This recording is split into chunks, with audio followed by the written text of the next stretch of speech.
Desde tiempos inmemoriales, el mito del hombre lobo ha aterrorizado a la humanidad. La imagen de un monstruo, mitad hombre, mitad bestia, sediento de sangre bajo la luna llena, ha perseguido nuestras pesadillas y ha inspirado innumerables historias de horror. Hoy, en Estrellita Cuéntamelo, nos adentramos en el oscuro corazón de esta leyenda. Exploraremos sus orígenes, desde las antiguas creencias paganas hasta las oscuras supersticiones medievales. Y nos enfrentaremos a los escalofriantes relatos de 7 casos que marcaron la historia del hombre lobo. Vamos a sumergirnos en las sombras, donde el mito y la realidad se encuentran en un aullido aterrador. Número 1. El rey Lycaón. Para mirar a los ojos de la bestia, debemos entender de dónde viene. Lycaón era un rey culto y religioso que ayudó a su pueblo a abandonar la vida salvaje que habían llevado hasta entonces. Fundó la ciudad de Licosura, una de las más antiguas de Grecia, y en ella erigió un altar a Zeus. Sin embargo, su apasionada religiosidad le llevó a realizar sacrificios humanos. Se afirma que llegó al punto de sacrificar a todos los extranjeros que llegaban a su casa, violando así la sagrada ley de la bendita hospitalidad. Se dice que cocinó a su propio hijo Níctimo y se lo sirvió a Zeus en persona. En ese momento crucial, Zeus reveló su verdadera identidad y castigó inmediatamente a Lycaón, convirtiéndolo en un lobo feroz. Este castigo ejemplar no solo afectaría al antiguo rey, sino también a sus descendientes, los licántropos u hombres lobo. Como castigo por su acto sacrílego, Zeus decide transformar a Lycaón en un lobo como forma simbólica de su brutalidad y falta de humanidad. Desde entonces, se convierte en el líder de una manada errante que acecha los bosques oscuros y las tierras baldías. Esta historia, como muchas otras, refleja el miedo atávico a la transformación, a la pérdida de la razón y la humanidad. Pero el mito del hombre lobo no se limita a la antigüedad. Durante la Edad Media, la figura del hombre lobo se unió a la superstición y al miedo a la brujería. La bestia se convirtió en un símbolo del demonio, un ser maligno que acechaba en la oscuridad, listo para arrebatar almas inocentes. Se decía que estos seres malditos se transformaban bajo la luna llena, perdiendo todo rastro de humanidad y convirtiéndose en bestias sedientas de sangre. Número 2. El ermitaño de Bedburg. Ahora vamos a la Alemania del siglo XVI, un lugar y una época marcados por la paranoia y la superstición. Allí, en el pequeño pueblo de Bedburg, vivía un hombre llamado Peter Stump. Un hombre que, a ojos de sus vecinos, se transformaría en un monstruo. Era un granjero respetado, un hombre de familia, pero bajo la superficie de normalidad se escondía un secreto terrible. Las historias comenzaron con la desaparición de ganado, luego niños, sus pequeños cuerpos encontrados mutilados, desgarrados como por un animal salvaje. El miedo se apoderó del lugar, un miedo frío que olía a sangre y a bosque oscuro. Las sospechas pronto recayeron sobre Stump.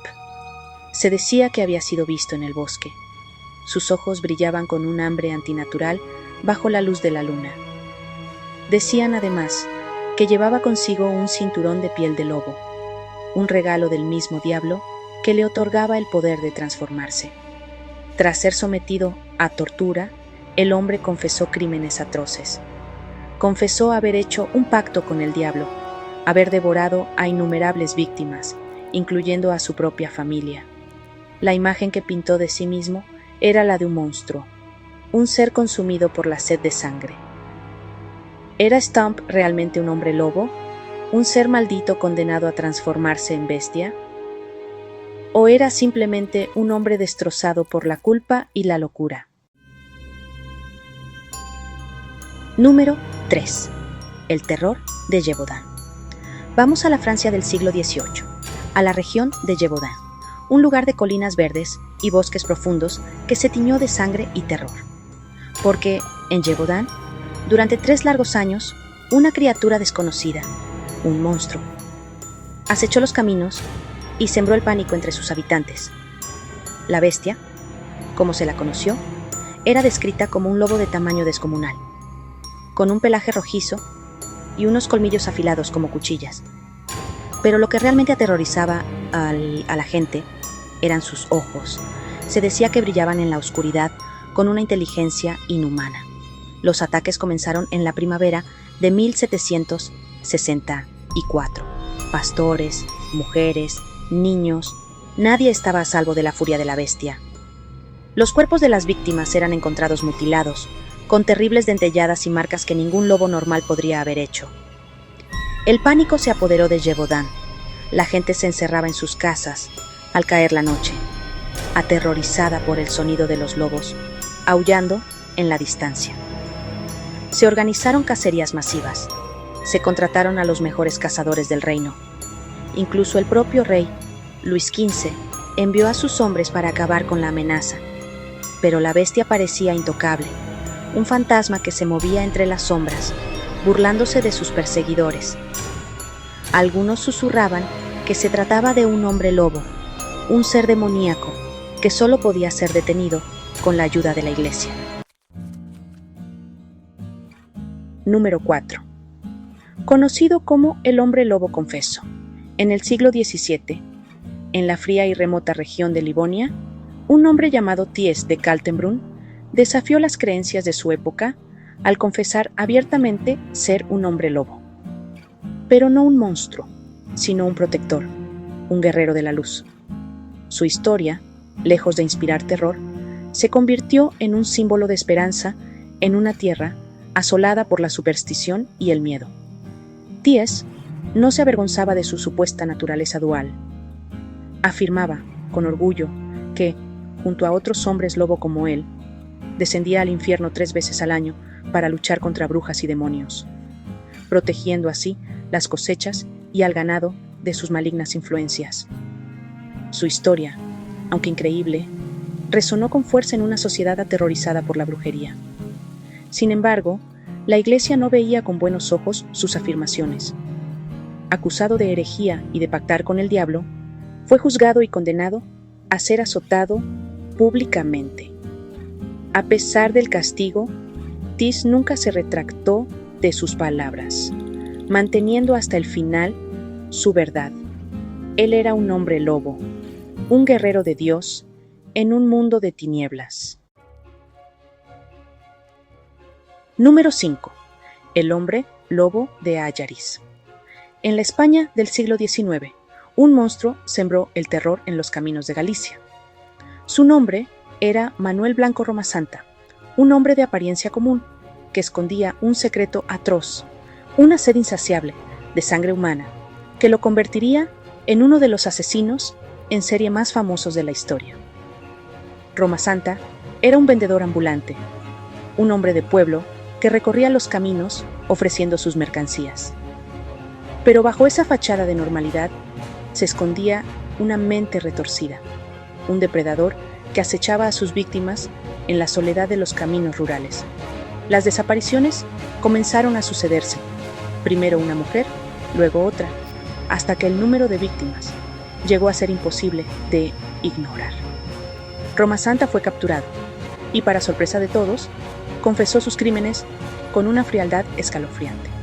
Pero lo que realmente conmocionó a la sociedad de la época fue su defensa.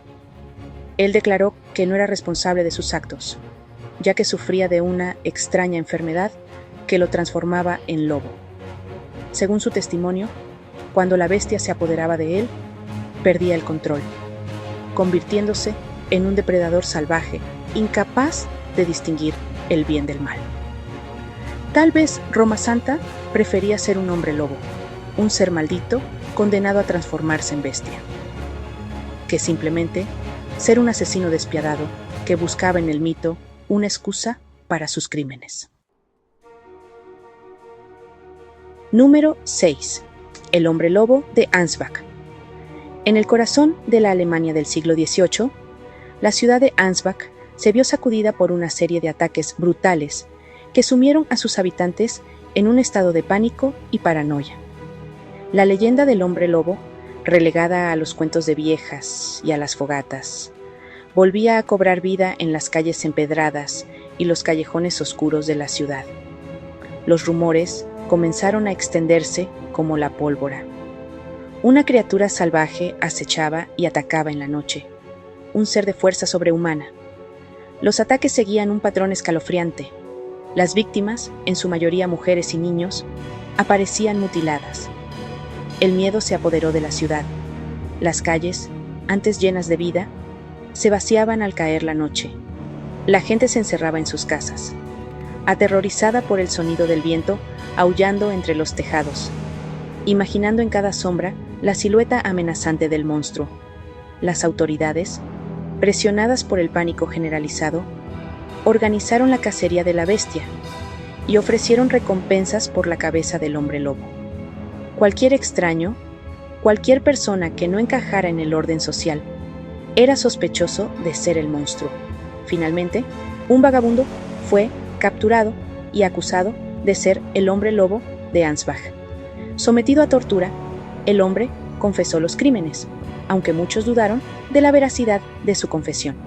Fue ejecutado públicamente, su cuerpo quemado en la hoguera, como advertencia para cualquier otra criatura que osara amenazar la seguridad de la ciudad.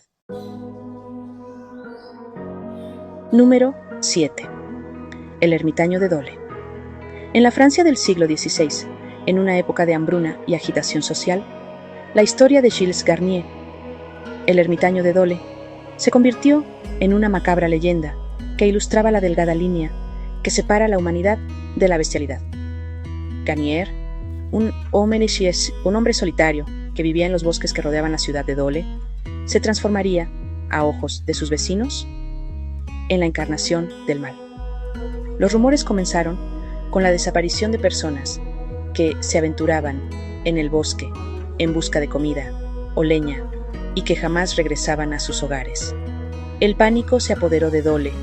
Las familias se encerraban en sus casas al caer la noche, aterrorizadas por la idea de que un monstruo acechaba en la oscuridad.